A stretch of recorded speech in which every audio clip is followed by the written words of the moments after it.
Ini kan lagi rame nih, ada sampai ada cuitan itu bahwasannya aliran dana itu mengalir sampai ke Ormas. Itu gimana Jen tanggapan Jen?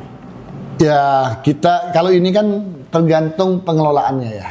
Ya kalau soal personal ada orang yang memang diberikan jabatan sebagai apalagi komisaris ya. Komisaris kan tidak bicara soal teknis ya. Iya. Dia lebih kepada pengawasan internal terhadap semua kebijakan dan operasionalisasi perusahaan.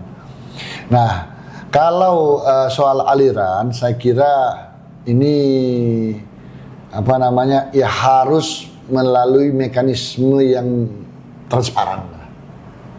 Tidak bisa juga misalnya nih si A komisaris perusahaan A.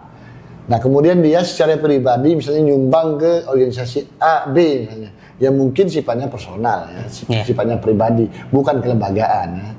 Nah yang kedua ya justru kalau saya ngambilnya dari perspektif yang berbeda.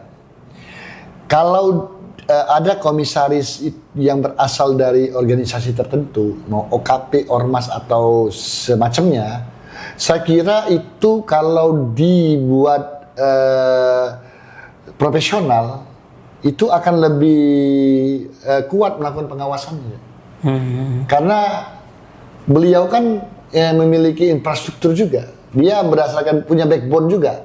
Misalnya nih, saya nih dari kampus A saya, terus saya jadi komisaris di daerah di perusahaan tertentu, maka saya bisa konsultasi sama kampus ini, bagaimana ini perusahaan, bagaimana cara ngawasin yang benar, bagaimana membuat ini perusahaan supaya maju.